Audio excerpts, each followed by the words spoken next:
ఎంతో ప్రాశస్త్యం కలిగిన మేడ్చల్ మల్కాజ్గిరి జిల్లా నాగారంలో వెంచేస్తున్న స్వయంభూ శ్రీ శ్రీ శ్రీ భవానీ నాగలింగేశ్వర స్వామి దేవాలయం సమస్త భక్తకోటికి అలవాలంగా మారింది. కోరిన కోరికలు తీర్చే ఎలవేల్పుగా ఈ ఆలయం ప్రాచుర్యం పొందిందనడం అతిశయోక్తి కాదు. ఆలయ కమిటీ చైర్మన్ మరియు ధర్మకర్త మాదిరెడ్డి ప్రతాప్ రెడ్డి గారి ఆధ్వర్యంలో వివిధ ఆధ్యాత్మిక పూజా కార్యక్రమాలు ఘనంగా జరుగుతోంది. ఈ నేపథ్యంలోనే ఆలయంలో నిర్వహిస్తున్న సమస్త దేవతల పూజా కార్యక్రమం సంప్రదాయబద్దంగా నిర్వహించడం జరుగుతోంది. స్వయంగా వెలిసిన ఈ దేవాలయం శివాలయంగా ప్రసిద్ధిగాంచిందని శ్రీ శ్రీ శ్రీ భవానీ నాగలింగేశ్వర స్వామి దేవాలయ కమిటీ చైర్మన్ మరియు ధర్మకర్త అయిన మాదిరెడ్డి ప్రతాప్ రెడ్డి హృషి టీవీ 9 ప్రతినిధికి తెలియజేశారు. భక్త కోటికి ఎలువెల్పుగా మారిన శ్రీ శ్రీ శ్రీ భవానీ నాగలింగేశ్వర స్వామి దేవాలయంలో ఆధ్యాత్మిక చింతన, సనాతన ధర్మ పరిరక్షణ కోసం దాతలు మరియు భక్తజన కోటి సహకారంతో వివిధ కార్యక్రమాలను నిర్విఘ్నంగా చేపడుతున్నామని ఈ సందర్భంగా ఆయన వివరించారు. శివాలయం స్వయంభూ అని కూడా ఆయన వివరించారు. క్రమేపీ వివిధ దేవతలను కూడా ఇక్కడ ప్రతిష్ఠించినట్లు చెప్పారు. ఇతర వివరాలకు భక్తులు ఎవరైనా 9912104116 అనే నంబర్లో లేదా మేడ్చల్ మల్కాజ్గిరి జిల్లాలోని నాగారం మున్సిపల్ కేంద్రంలో వెంచేసి ఉన్న శ్రీ శ్రీ భవానీ నాగలింగేశ్వర స్వామి దేవాలయంలో సంప్రదించవచ్చునని ఆయన కోరారు.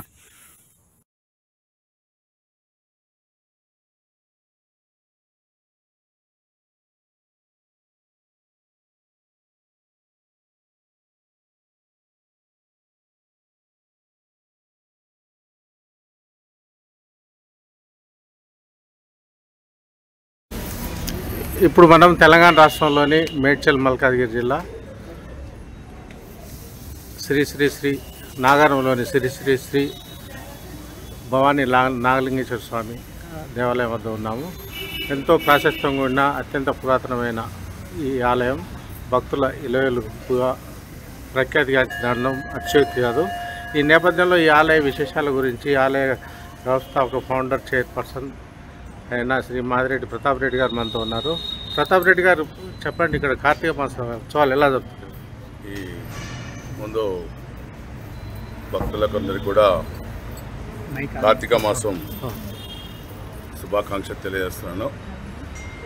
ఈ కార్తీక మాసంలో అమావాస్య సందర్భంగా ఈరోజు ఆకాశ దీపం వెలిగేయడం అందరూ ప్రత్యేకంగా చూస్తూ ఉన్నారు. మరి ఈ దేవాలయం యొక్క విశిష్టత ఏంటంటే ఇది పురాతనమైనటువంటి దేవాలయం. ఇది కీసరగుట్టతో సమానంగా ఏర్పాటైనటువంటి దేవాలయం. రాముల వారు అప్పట్లో ఇచ్చేసి వనవాసంలో వచ్చినప్పుడు ఆ సమయంలో ఇక్కడ వారు ఉన్నారని చెప్పేసి ఇక్కడ పూర్వీకులు చెప్తూ ఉండేవాళ్ళు. ఆ సమయంలోనే ఈ దేవాలయం ఇక్కడ స్వయంభుగా శివాలయం ఏర్పడిందని చెప్పి తెలుస్తుంది. అదేవిధంగా అక్కన్న మాదన్నలు ఈ దేవాలయాన్ని ఏర్పాటు చేయడం జరిగిందని పెద్దలు చెప్తూ ఉండేవాళ్ళు. ఈ దేవాలయం చూస్తే కూడా ఆ రోజుల్లో ఏర్పాటు చేసినట్టుగానే ఉంటుంది శివాలయము. అంత పురాతనమైన దేవాలయం. ఇది శిథిలావస్థలో ఉన్నటువంటి సమయంలో నేను 96-95లో ఈ దేవాలయాన్ని పట్టించుకొని దినదిన అభివృద్ధి చేస్తూ భక్తుల సహాయ సహకారంతో ఈరోజు ఈ దేవాలయాన్ని ఈ విధంగా అభివృద్ధి చేయడం జరిగింది. అదేవిధంగా ఇక్కడ కోరినటువంటి కోరికలు కూడా తీర్థాన్ని చెప్పి భక్తుల యొక్క నమ్మకం. చాలా దూరం ఎక్కడెక్కడి నుంచో వస్తూ ఉంటారు. పురాతనం నుంచి వచ్చే వాళ్ళు చాలామంది ఉన్నారు. ఆ విధంగా ఈ దేవాలయానికి విచ్చేస్తూ మరి వారి యొక్క సహాయ సహకారాలు అందిస్తూ ఈ దేవాలయాన్ని అభివృద్ధి చేయడానికి నాకు తోడ్పడ్డారు. అదేవిధంగా ఇప్పుడు దేవాలయంలో డబ్బుతో పని లేకుండా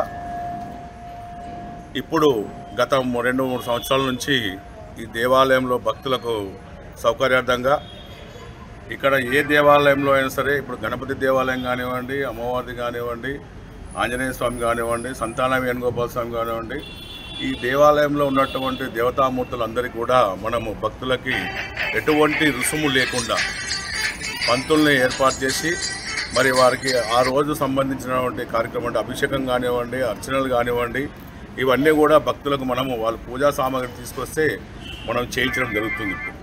అదేవిధంగా అమ్మవారికి ప్రతి శుక్రవారం రోజు కూడా మహిళల చేత అభిషేక కార్యక్రమే కాకుండా మరి వారి కుంకుమార్చన కార్యక్రమం కూడా జరిపడం జరుగుతుంది.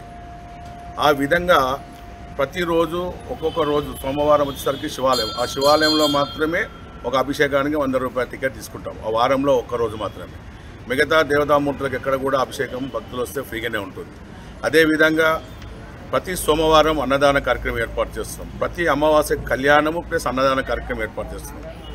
ప్రతి అమావాస్య కళ్యాణంలో కూడా పార్వతీ పరమేశ్వర కళ్యాణంలో భక్తుల కొరకు ఉచితం, అంటే మనం ఎటువంటి రసీదు లేదు, డబ్బు అడగము. వాళ్ళు కూర్చుంటే చాలు, ముందుగా మాకు తెలియజేస్తే చాలు, వారికి అక్కడ కూర్చోబెట్టి ఆ కార్యక్రమంలో పాల్గొనడానికి ఏర్పాటు చేయడం జరుగుతుంది.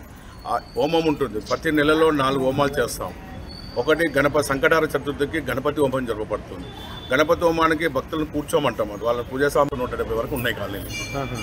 పెద్ద కాలనీలే కనీసం 50-50 కాలనీలు ఉంటాయి. మామూలుగా మొత్తం మీద 150 కాలనీల వరకు వెలిసినట్లు లెక్క.